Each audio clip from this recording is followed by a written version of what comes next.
Imagine there's a Bible, not like the one you know, but one that holds the key to some of the most astonishing revelations in Christian history, truths so profound that they were locked away for centuries, hidden from the world. This Bible isn't the familiar one, with 66 books that you find in most Christian traditions. No, this one contains 88 books, including texts that were banned, suppressed, and deemed too dangerous by early Christian leaders. But why? What if I told you that within these banned books are secrets about fallen angels, the Nephilim, and prophecies that describe the end of the world in ways you've never heard before? What if these books revealed hidden knowledge of the cosmic battle between good and evil, details of heavenly hierarchies, and the role of angels and demons in shaping the fate of humanity? Today, we are going to uncover the hidden books of the Ethiopian Orthodox Bible, a Bible that contains books filled with mysteries that have been lost to most of the Christian world for centuries. But why were these books banned? What was it about these texts that made Western church leaders so uncomfortable that they excluded them from the Bible we know today? Stay with me, because by the end of this video, you'll understand the real reasons why these books were considered so dangerous, and the astonishing revelations they contain that could change how you see the entire Bible. Let's begin with this. While most Christians know the Christian Standard Bible, or the King James Bible, which both contain 66 books, 39 in the Old Testament and 27 in the New Testament, the Ethiopian Orthodox Bible includes an incredible 88 books. That's right, 22 extra books, and these aren't just footnotes or additional commentaries. These are fully fledged, sacred texts that were once revered but later banned from mainstream Christianity. Some of these books were part of early Jewish and Christian tradition, used by communities for centuries.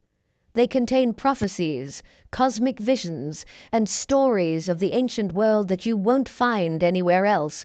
But these were books that early church councils, particularly after the Council of Nicaea in 325 AD, deemed too controversial, too mystical, or too closely tied to Jewish traditions. But Ethiopia's connection to the Bible goes much further back than you might think. Before European colonization, long before Christianity spread through the Roman Empire, the ancient kingdom of Ethiopia had already developed a spiritual tradition linked directly to the Bible.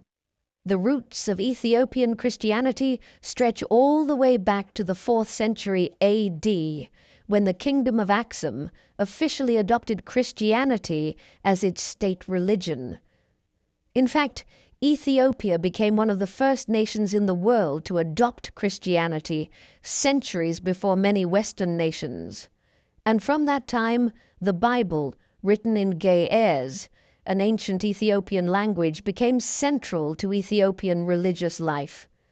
But Ethiopia's connection to biblical history likely goes even further, beyond Christianity itself. According to ancient Ethiopian tradition, this connection begins with the Queen of Sheba, who traveled from Ethiopia to visit King Solomon in Jerusalem around the 10th century BC. This visit is mentioned briefly in the Western Bible, but Ethiopian tradition expands on the story. The Ethiopian Bible goes so far as to tell us that the Queen of Sheba and King Solomon had a child, Menelik the Fin, who would become the first emperor of Ethiopia. But here's where it gets even more interesting. Menelik is said to have brought the Ark of the Covenant, yes, the Ark that held the stone tablets of the 10 Commandments, back to Ethiopia. For Ethiopians, this wasn't just a historical event. It was a divine mission. Ethiopia, according to their tradition, was chosen by God to be the protector of the Ark of the Covenant, directly linking Ethiopia's spiritual destiny to Israel's sacred history. So, with such a profound connection to biblical law, it's no surprise that Ethiopia became a spiritual stronghold, a nation that not only embraced Christianity early, but also became the guardian of ancient texts that other Christian traditions eventually rejected. As Ethiopia stood apart from Western European influence, it preserved these sacred books in its Orthodox Bible. These texts remained a part of Ethiopian religious life for centuries, even as they were slowly pushed out of the Western Christian canon. But that brings us to the question, why were these books excluded from the Standard Bible? The reasons are as complex as they are fascinating. Some of these books were banned because they contain ideas that were seen as too mystical or too speculative. Books like the Book of Enoch describe celestial beings, fallen angels, and the Nephilim, mysterious giant beings that were the offspring of humans and angels. These apocalyptic visions delve into the secrets of heaven and hell, the origins of sin, and God's final judgment, which was seen as too dangerous for the early church to endorse. Others were banned because they stayed too close to Judaism. Books like Jubilees and Maccabees emphasize the strict observance of Jewish laws, such as the Sabbath, dietary practices, and circumcision. At a time when the early Christian church was trying to distinguish itself from Judaism, these texts were seen as a threat to the new identity that Christianity was building. Finally, some of these books were seen as a threat to orthodoxy, to the unified doctrine that the early church was trying to establish. The church leaders feared that including these books might lead to diverse interpretations of theology, particularly regarding the role of angels, the afterlife, and God's divine judgment. Allowing these books to remain in the canon could have opened the door to heresy or division within the early church. But there's more. During the colonial era, when European powers, particularly Italy, sought to dominate Ethiopia, the Ethiopian Orthodox Bible itself became a target. It was viewed as a spiritual threat to European control. The Bible's unique content, which tied Ethiopia spiritually to Israel and early Christianity, symbolized resistance to European religious and cultural dominance. By marginalizing Ethiopia's Orthodox Bible, colonial forces sought to suppress Ethiopian religious independence and enforce Western religious views.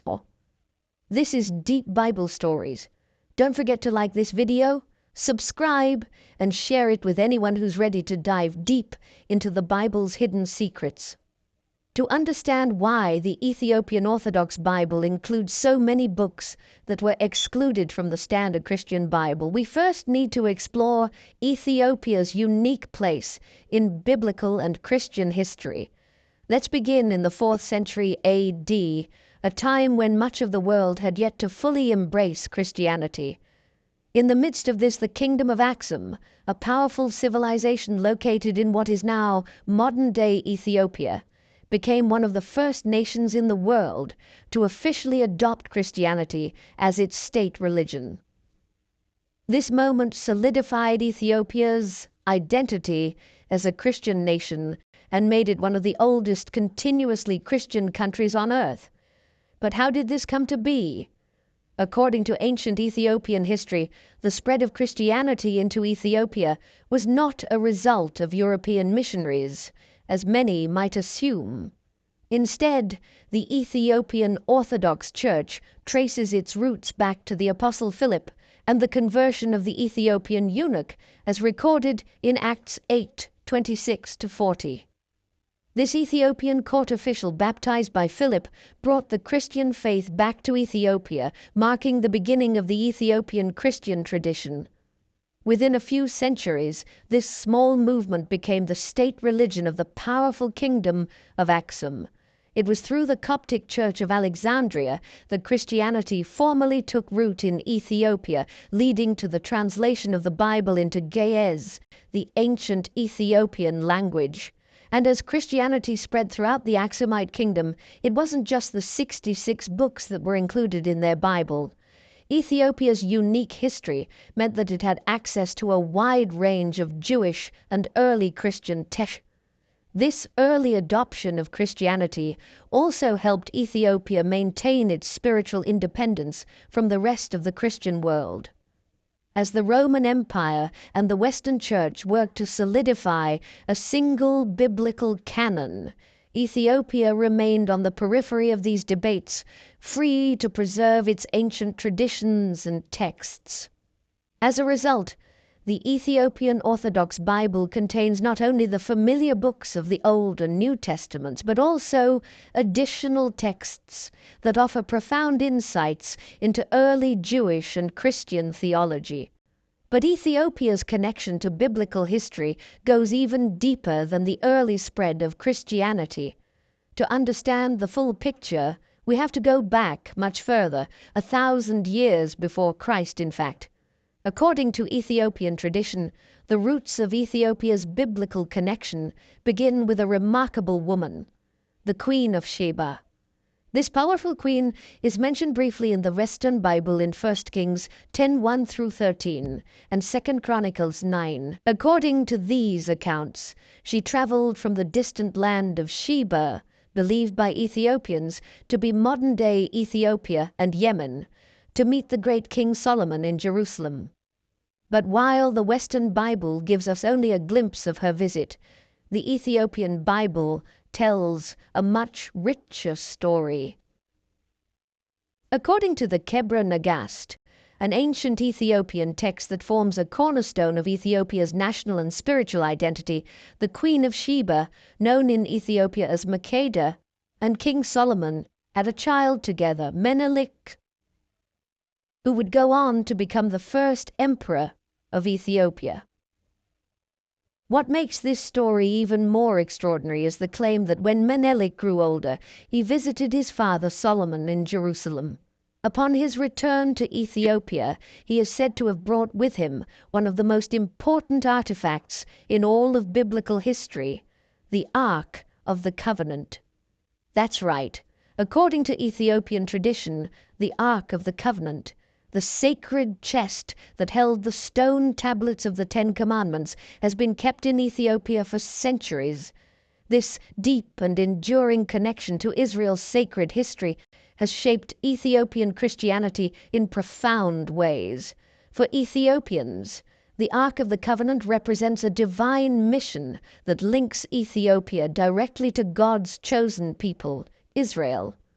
Ethiopia sees itself not as a peripheral nation, but as a central player in God's plan for the world, a nation that was chosen to protect the Ark and preserve the ancient truths of the Bible.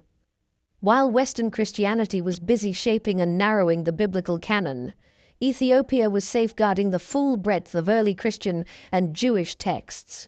And because of Ethiopia's relative isolation from Europe, it was able to resist the pressures to conform to the Council of Nicaea's decisions regarding the canon. The Council of Nicaea, held in 325 AD, was a pivotal moment for Christianity in the Roman Empire. It was here that church leaders came together to solidify Christian doctrine and eventually to decide which books would be considered inspired and which would be left out. The Western Church began to shape a Bible that was stripped of texts deemed too Jewish, too mystical, or too speculative. Books like the Book of Enoch, the Book of Jubilees, and the Maccabees were seen as problematic for various reasons, whether they delved too deeply into the nature of angels or emphasized strict Jewish observances. But Ethiopia was largely unaffected by these decisions. It remained connected to its Coptic Christian roots, which allowed it to hold on to a much wider range of biblical texts. This is why the Ethiopian Orthodox Bible includes not only the 66 books found in the Christian Standard Bible, but also 22 additional books that were eventually banned or excluded from the Western canon. Ethiopia became a spiritual stronghold, a place where ancient traditions could be preserved without the influence of Western European doctrines. This is why the Ethiopian Orthodox Bible stands apart from the Bibles used by most of the Christian world today. It is a living testament to a Christian tradition that has remained rooted in the early days of the faith, untouched by many of the theological debates and political struggles that shaped the Western Bible. The fact that the Ethiopian Orthodox Bible still includes these banned and excluded texts is not just an interesting historical quirk.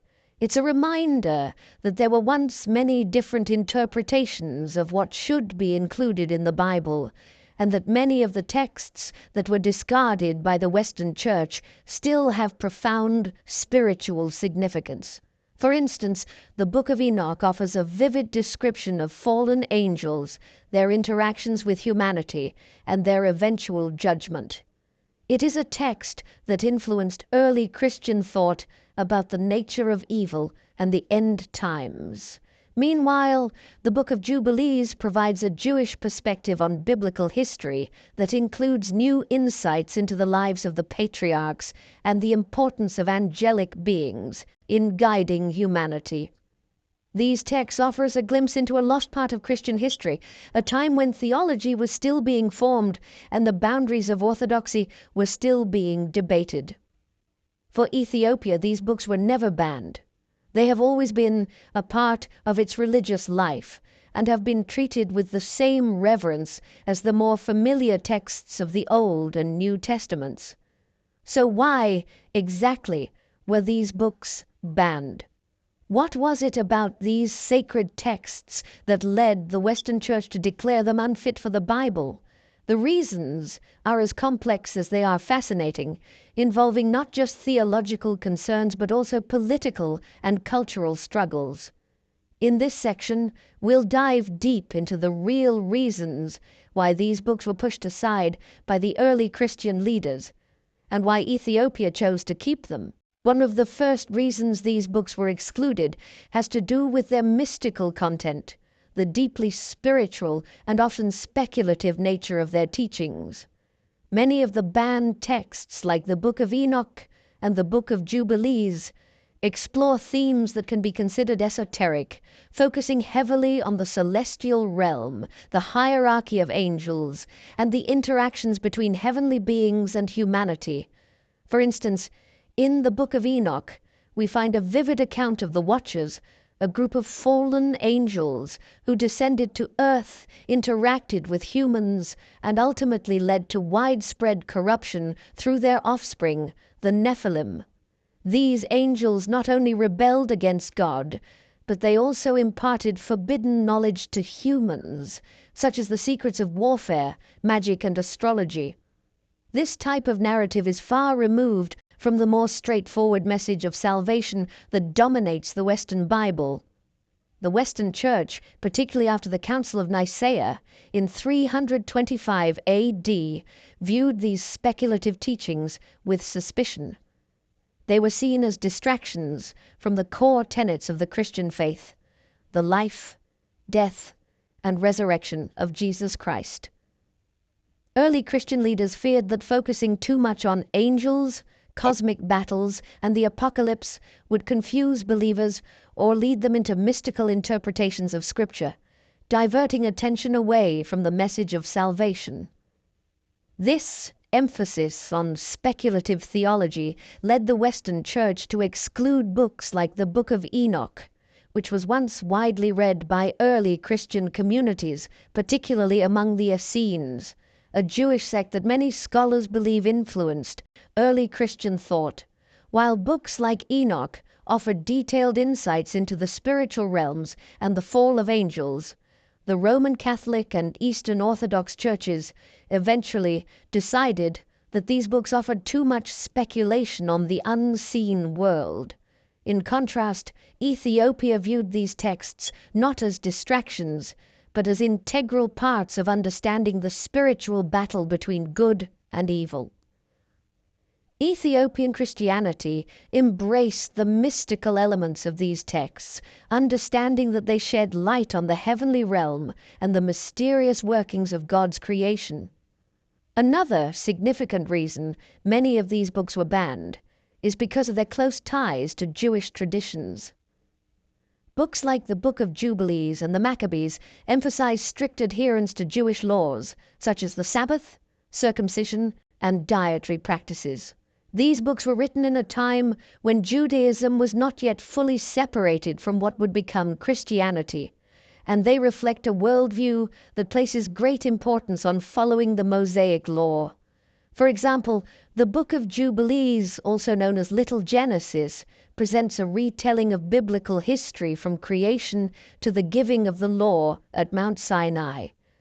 But it goes further than the familiar stories found in Genesis and Exodus. Jubilees insists on the importance of Jewish festivals, the Sabbath, and ritual purity in ways that make it clear that these laws are to be followed eternally. It also introduces a solar calendar, a 364-day year, that it claims was the original system God set for the Jewish people, in contrast to the lunar calendar adopted later. As early Christianity developed, it sought to distance itself from Judaism. The early Christian movement wanted to open itself up to Gentiles, and this meant moving away from strict observance of Jewish customs and laws. The Apostle Paul himself argued for the freedom from the law, preaching that salvation came through faith in Christ rather than through adherence to the Mosaic law. As the Western Church took shape, books that emphasized Jewish laws, like Jubilees and Maccabees, were seen as unnecessary relics of the past. Ethiopia, however, retained a much closer connection to Judaism. The Ethiopian Orthodox Church traces its lineage back to King Solomon through Menelik III, the son of Solomon, and the Queen of Sheba. Because of this, Ethiopia's Christian tradition has always been deeply rooted in Jewish practices, and it sees no need to distance itself from them. As a result, these texts remained part of the Ethiopian Orthodox Bible, providing Ethiopians with a rich tradition that embraces both Old Testament law and Christian salvation. In fact, the Maccabees are particularly revered in Ethiopia. While Western Christianity largely relegated these texts to the apocryphal section, Ethiopia continued to use them as important reminders of Jewish resistance, faithfulness to God's law, and divine intervention in the face of persecution. The Maccabees were celebrated as heroes who defended the Jewish faith from being wiped out by foreign rulers, and their story remains deeply inspirational to Ethiopian Christians today. Another major reason these books were banned is that they were seen as a threat to Christian orthodoxy. The early church was in a period of transition and consolidation, and it was vital to establish a unified doctrine that could hold the faith together. As Christianity spread across the Roman Empire, different sects and interpretations began to arise, some of which were seen as heretical by the emerging Orthodox Church. Many of the books included in the Ethiopian Orthodox Bible present alternative theological views that the Western Church feared could confuse or divide the early Christian communities. For example, some of these texts offer different interpretations of the afterlife, divine judgment, and the role of angels. The Book of Enoch, for example, goes into great detail about the Watchers, the fallen angels, and the Nephilim, concepts that were seen as too speculative for the emerging Christian doctrine. The early church leaders wanted to ensure that the focus remained on Christ's message of salvation, not on what they saw as cosmic speculation about angels and heavenly realms. The goal was to create a unified faith that would be consistent across all Christian communities, and that meant excluding texts that offered alternative narratives or placed too much emphasis on the unseen spiritual world. This is why the Council of Nicaea and later church councils were so important. They helped solidify a Christian canon that was intended to guide believers toward a clear understanding of Christ's role in salvation history. But in doing so, they excluded books that explored the spiritual mysteries of the universe, focusing instead on the more immediate teachings of the gospel. Ethiopia, however, did not see these books as a threat to orthodoxy. In fact, the Ethiopian church believed that these texts deepened the understanding of God's cosmic plan, revealing insights into the angelic realm, the judgment of fallen angels, and the end times. For Ethiopia, these books were never meant to be speculative distractions, but were seen as complementary to the teachings of the New Testament, offering a fuller picture of the cosmic struggle between good and evil. Lastly, we can't overlook the role that colonialism played in marginalizing the Ethiopian Orthodox Bible. During the colonial era, particularly during Italy's invasion of Ethiopia in the late 19th and early 20th centuries, the Ethiopian Orthodox Church and its sacred texts were seen as barriers to European dominance. For European colonial powers, Ethiopia's spiritual independence and its connection to ancient Christian traditions represented a form of resistance. Ethiopia was not a passive colony waiting to be civilized by European missionaries. It was a Christian nation with its own unique and ancient traditions that predated much of Europe's Christian history. The Ethiopian Orthodox Bible was seen as a symbol of defiance, as it tied Ethiopia directly to Israel and to the early Christian church, a connection that was spiritually powerful and politically inconvenient for European colonizers. By marginalizing or banning the Ethiopian Bible, colonial forces sought to weaken Ethiopia's spiritual identity and enforce Western religious views.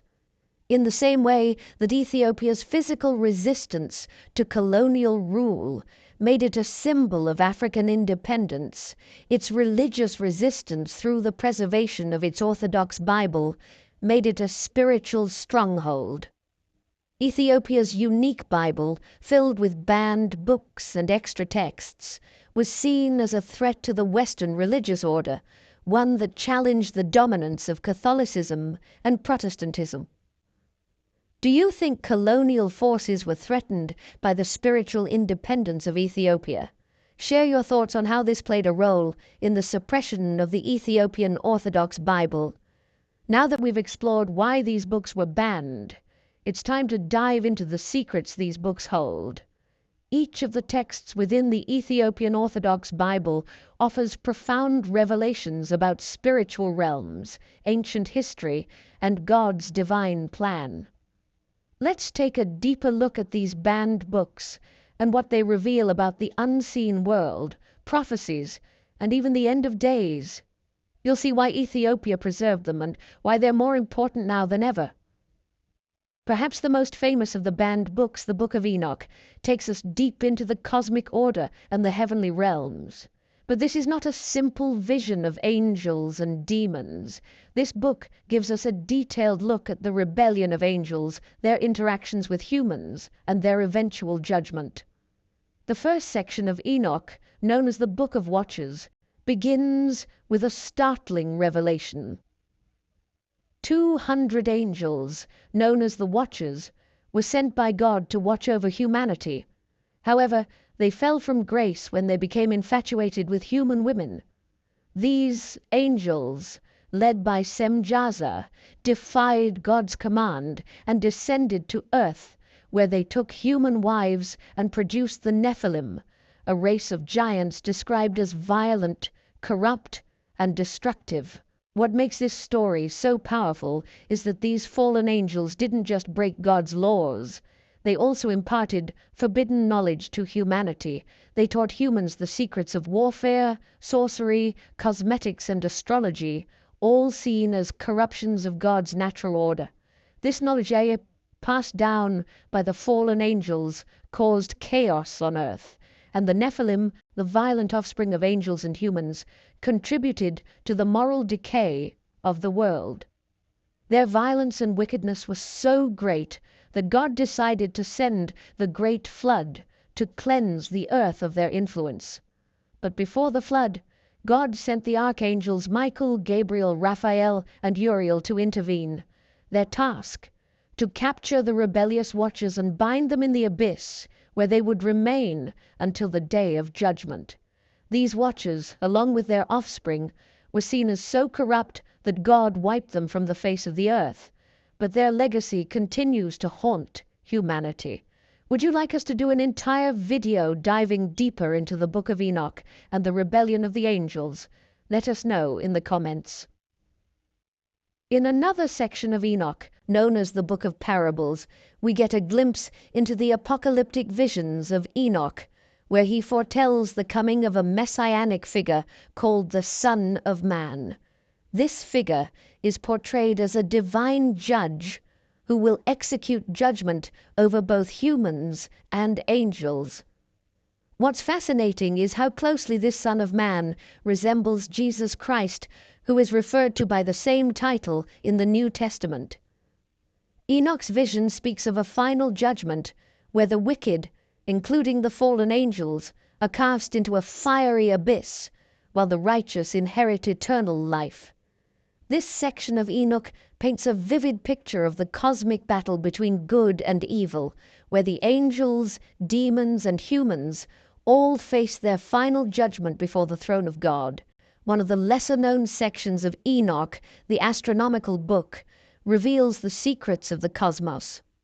Enoch is shown the divine order of the stars, planets, and seasons, describing a solar calendar that is meant to keep humanity in alignment with the divine rhythm of creation. This section describes the movements of the heavenly bodies, which are controlled by angelic forces.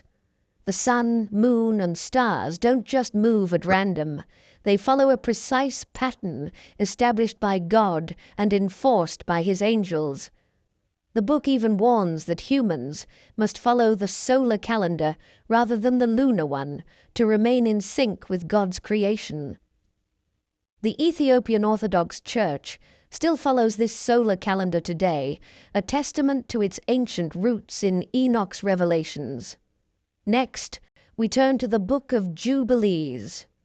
This is no ordinary history book. It's an in-depth retelling of biblical events from creation to the giving of the law at Sinai, but with a focus on the spiritual timeline of God's universe and the eternal importance of the law. At the heart of Jubilees is the concept that time itself is governed by an angelic calendar. God reveals to Moses on Mount Sinai that the true measure of time is not based on the lunar calendar, which was later adopted by the Israelites, but on a solar cycle. This is a 364-day year divided into periods of jubilees, cycles of 49 years. The book emphasizes that adhering to this calendar is crucial to maintaining the order that God created. Why does this matter? According to Jubilees, the misalignment of time, using a lunar calendar instead of a solar one, leads humanity to fall out of sync with God's divine plan. The Ethiopian calendar, used to this day by the Ethiopian Orthodox Church, follows this solar cycle, reflecting the belief that correct timekeeping is essential for remaining in alignment with the divine order. Could it be that we've been using the wrong calendar for centuries? Is the world out of sync with God's original plan? In addition to revealing the cosmic timeline, Jubilees tells us that angels were deeply involved in guiding the patriarchs long before Moses. Angels taught Adam, Noah, and Abraham how to observe the Sabbath, offer sacrifices, and follow purity laws. These laws weren't just for the Israelites. They were part of God's eternal law that had been revealed to the righteous from the very beginning. This close involvement of angels emphasizes that God's law is timeless. It predates the Mosaic covenant and remains unchanged. Even before Mount Sinai, God's law was known and followed by those who were in communion with him, guided by the angels of his presence. The books of Maccabees are stories of heroic resistance and divine intervention. These texts tell the story of the Jewish revolt against foreign rulers, first in Judea under the Seleucids and later in Egypt under the Ptolemaic dynasty. What's fascinating is that in the Ethiopian Orthodox Bible, we have not just 2 but 3 books of Maccabees, each offering a unique perspective on faith under persecution. The first book of Maccabees recounts the Maccabean Revolt, one of the most famous episodes in Jewish history. In 167 BC, the Seleucid king Antiochus IV Epiphanes attempted to force the Jews to abandon their religion and adopt Hellenistic customs. In response, Judas Maccabeus led a guerrilla war against the Seleucid Empire, miraculously reclaiming the temple in Jerusalem and restoring Jewish worship. This victory is still celebrated today in the festival of Hanukkah, which commemorates the miraculous burning of oil for 8 days during the rededication of the temple. The second book of Maccabees shifts focus to the martyrs, those who gave their lives rather than abandon their faith in God. The most heart-wrenching story is that of the 7 brothers and their mother, who were tortured for refusing to eat pork in defiance of Jewish law. One by one they faced horrific deaths, but each brother proclaimed their faith in the resurrection, knowing they would be rewarded in eternity. This book also tells of visions of angels and divine intervention in the Maccabees' battles, reinforcing the belief that their victories were due to God's intervention. The third book of Maccabees takes us to Egypt, where the Jewish people faced persecution under Ptolemy IV. The most dramatic moment comes when Ptolemy orders the Jews to be trampled by drunken elephants. But in a miraculous turn of events, the elephants turn against the Egyptians, saving the Jewish people from certain death. The Ascension of Isaiah is one of the most mystical and apocalyptic books in the Ethiopian Orthodox Bible. It tells the story of the prophet Isaiah's visionary journey through the 7 heavens, where he witnesses the cosmic battle between good and evil, and receives a prophecy about the Messiah's descent to earth. Isaiah is taken by an angel through each of the 7 heavens, where he encounters various ranks of angels, the fallen ones, and finally reaches the 7th heaven, where he beholds the throne of God.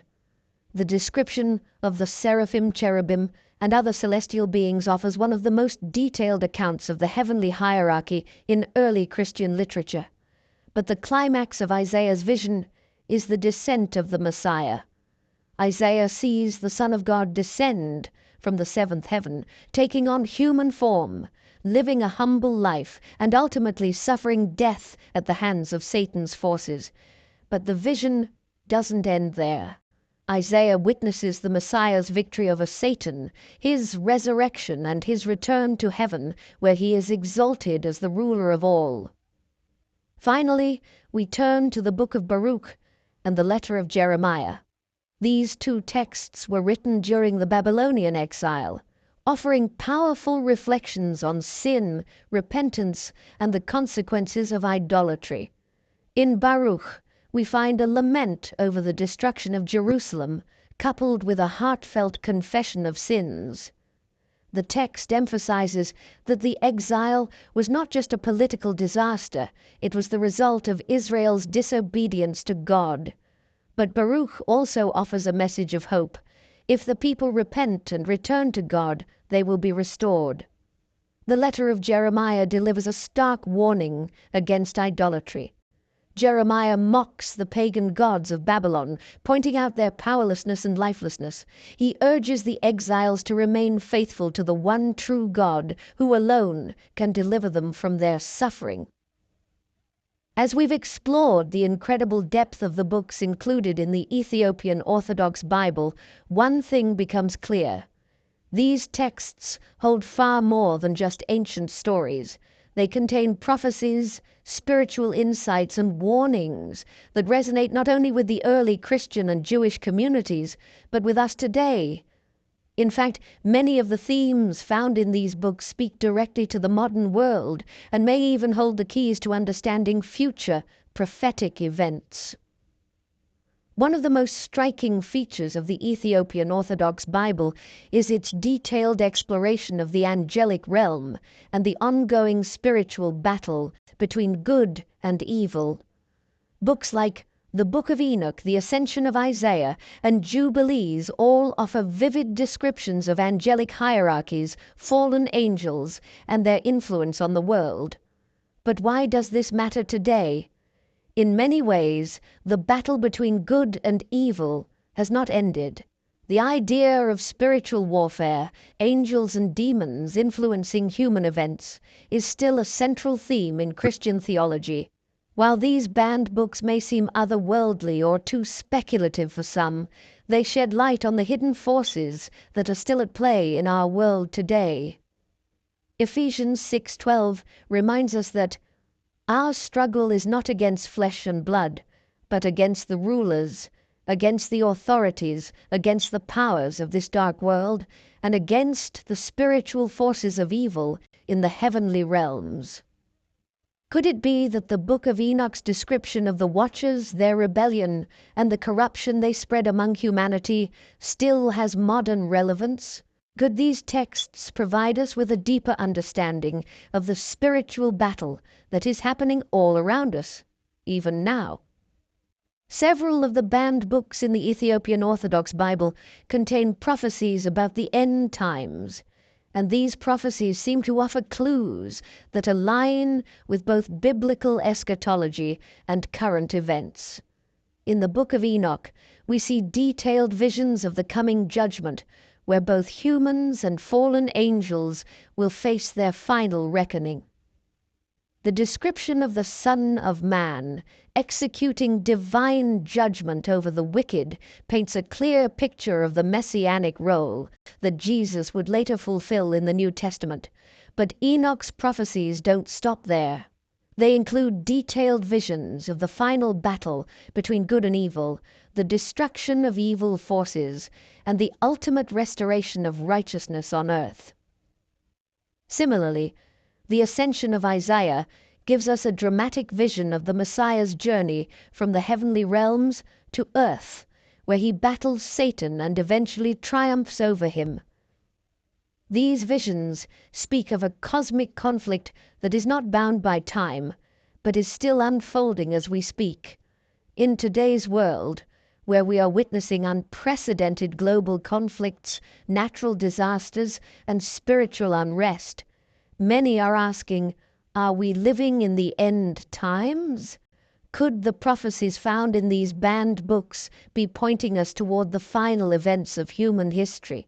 Many scholars believe that we're living in an age where biblical prophecy is being fulfilled, and the books we've explored may offer additional insight into what's to come. If we look closely at current events, wars, earthquakes, plagues, many of them align with the descriptions found in Enoch's visions of the end times. Another critical theme in these banned books, especially in the Book of Jubilees, is the importance of faithfulness to God's law. While the Western Church moved away from the Jewish laws that were so central to early Christianity, the Ethiopian Orthodox Church maintained its close ties to these ancient traditions. The laws of the Sabbath, dietary practices, and even the solar calendar that are outlined in Jubilees reflect a deep commitment to keeping God's commands in their purest form. For modern believers, these texts raise important questions. Are we living in alignment with God's laws? Have we strayed too far from the foundational principles that were given to humanity from the beginning? And what would it mean to return to these practices? Jubilees insists that the laws given to Adam, Noah, and Abraham were not temporary, but were meant to be observed forever. This raises the provocative question, should Christians today be following the same commandments that were given to the patriarchs? Has modern Christianity lost something by moving away from the strict observance of God's law? Finally, let's talk about what it means that these books have been preserved in Ethiopia. As we've seen, the Ethiopian Orthodox Bible is a spiritual treasure that holds many of the texts that were excluded by Western Christianity. But Ethiopia's role in preserving these texts goes far beyond religious tradition. It represents a profound act of spiritual defiance against the forces that sought to erase these ancient truths. During the colonial period, as European powers attempted to impose their religious and political dominance over Africa, the Ethiopian Orthodox Church became a symbol of resistance. The preservation of these sacred texts was not just an act of religious devotion, it was a declaration of independence. Ethiopia held on to the ancient truths of the Bible, even as the rest of the Christian world abandoned them. It suggests that the Ethiopian Orthodox Bible may hold insights that were meant to be protected for this very moment in history. As the world faces unprecedented challenges, perhaps the time has come for these hidden texts to come to light.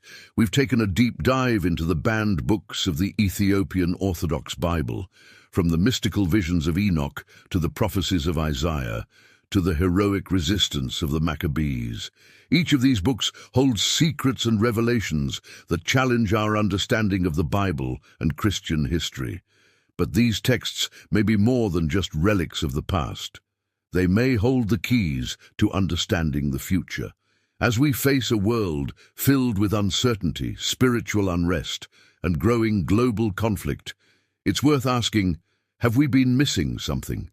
Could these banned books help us understand the spiritual battles happening all around us? Could they provide insight into the end times and God's ultimate plan for the world? Thank you for watching Deep Bible Stories. If this exploration of the Ethiopian Orthodox Bible has opened your eyes to new possibilities, don't forget to like, subscribe, and share this video with others.